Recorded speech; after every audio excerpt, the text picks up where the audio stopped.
అన్నా ఇప్పుడైతే మనకి నల్గొండ, వరంగల్, ఖమ్మం పట్టభద్రుల ఎమ్మెల్సీ ఎలక్షన్స్ అయితే వస్తా ఉన్నాయి. ఎవరేస్తే బాగుంటుంది అనుకుంటున్నారు? నా పేరు సుమన్ అన్న, పిహెచ్డి స్కాలర్, ఉస్మానియా యూనివర్సిటీ. అలాగే అన్ఎంప్లాయిడ్ డిజేబుల్డ్ అసోసియేషన్ తెలంగాణ నుంచి.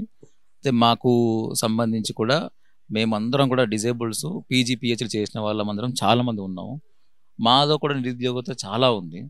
మాకు చట్టాలు ఉంటాయి, దివ్యాంగుల హక్కుల చట్టం ఉంటుంది, కానీ రూల్స్ ఉంటాయి, ఎంప్లాయ్మెంట్ కల్పించాలి. కానీ వికలాంగుల్ని పీజీ చేసినా పిహెచ్డి చేసినా కూడా వాళ్ళని ఒక పెన్షన్కి మాత్రమే పరిమితం చేస్తున్నారు, నెల నెలకి పెన్షన్.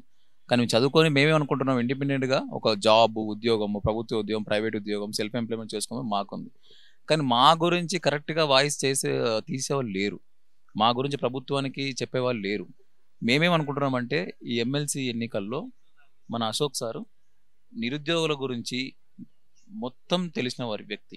అలానే నిరుద్యోగులకు సంబంధించి ఏ విధంగా ప్రభుత్వ ఉద్యోగాలు సాధించాలి, ప్రైవేట్ ఉద్యోగాలు సాధించాలా, ఉపాధి ఎలా సాధించాలనేది సార్కు బాగా తెలుసు. కాబట్టి అశోక్ సారు గనక ఎమ్మెల్సీగా ఎన్నికైతే పార్టీలకు అతీతంగా పోరాడతారని మా నమ్మకం అన్న, తప్పకుండా.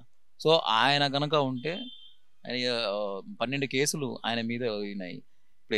ఎప్పుడైతే ఉద్యమంలో అశోక్ సారు వచ్చారో అప్పటి నుంచి నిరుద్యోగం గురించి కొంచెం ప్రభుత్వంతో అలజడి, నోటిఫికేషన్లు రావడం, ఆ నోటిఫికేషన్ సకాలంలో కనుక పుల్లప్ చేయకపోతే పోరాటం చేయడం, తర్వాత ఏదైనా ఉల్లంఘనలు జరిగితే పోరాటం చేయడం. ప్రభుత్వాలు ఉద్యోగాల గురించి మాట్లాడుతున్నాయంటే అశోక్ సార్ యొక్క కీలక పాత్ర వహించిండు. సో కంపల్సరిగా గ్రాడ్యుయేట్లు సార్కు ఓటేస్తే కనుక మన వాయిస్ ఉంటే, ఒకవేళ రాజకీయ నాయకులకు ఓటేసాం అనుకోండి, ఎంతసేపు ఆయన వాళ్ళకు ఎంత వస్తుంది, నాకు ఏ లాభం వస్తుంది, రేపొద్దున ఎమ్మెల్యే ఎట్లయితా, వీటి గురించి ఆలోచిస్తారు కానీ నిరుద్యోగుల గురించి ఆలోచించారని నా నమ్మకం. అలానే నేను గురుకుల ఇన్స్టిట్యూట్లో సెలెక్ట్ అయ్యాను. మా గురించి రిలిక్విష్మెంట్ గురించి కూడా సార్ చాలా కష్టపడి పోరాటం చేసిండు. సో ఇప్పుడు కనుక రిలిక్విష్మెంట్ ద్వారా ఎంతో మందికి ఉద్యోగాలు వస్తాయంటే సార్ యొక్క పాత్ర కూడా చాలా ఉంది. కాబట్టి అలానే మాకు వికలాంగులకు సంబంధించి నిరుద్యోగులకు చాలా సమస్యలు ఉన్నాయన్న.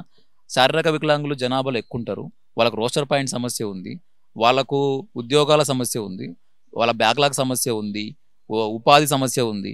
అలాగే సకలాంగులకు దళిత బంధువులని, ఆ బంధువులని ఎన్నో ఇస్తున్నారు. కానీ ఆ ఎస్సీ ఎస్టీలో కానీ బీసీలో కానీ అంతకన్నా వికలాంగులు ఉంటారు చాలామంది.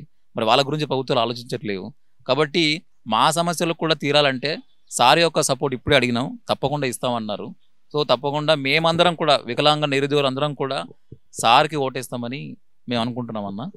మా వాయిస్ కూడా వినిపిస్తారని అనుకుంటున్నాం అన్న. గతంలో చాలామంది ఎమ్మెల్సీ సెలెక్ట్ అయిన వాళ్ళు చాలామంది ఉన్నారు.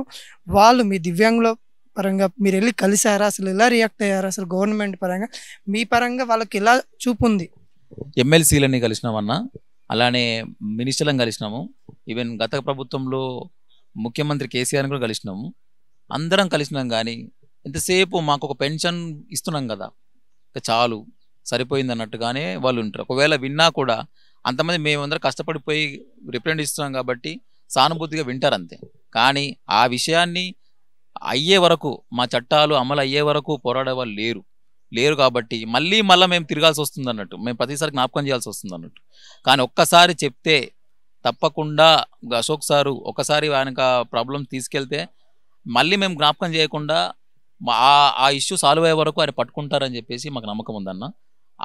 మిగతా ఎమ్మెల్సీలకు కానీ, మినిస్టర్లకు కానీ, ముఖ్యమంత్రులకు కానీ, సారు కానీ ఈ తేడా ఉంటుందని అనుకుంటున్నాం అన్న. అశోక్ సార్ కూడా రాజకీయాలు చేయడానికి వస్తున్నాడు అని అనుకోవచ్చా? అశోక్ సార్ రాజకీయాలు చేస్తున్నాడు, రావడానికి వస్తున్నాడు అనుకోవచ్చు. కానీ ఇది పాజిటివ్గా తీసుకోవాల్సిన విషయం. అందరం కూడా మనం వాట్సాప్లో మాట్లాడతాం, మంచి మంచి విషయాలు చెప్తాం, పోరాటం చేయాలంటాం. కానీ ఎవరైతే మా మేధావులందరూ కూడా సైలెంట్గా ఉంటే ఈ దేశం, రాష్ట్రం డెవలప్ కాదు. మేధావులు అనే వాళ్ళే రాజకీయాలకు రావాలి. ఎవరో రాజకీయ నాయకులు, రియల్ ఎస్టేటు భూస్వాములు, దొరలు కాదు రావాల్సింది, మేధావులే రాజకీయాలు రావాలి.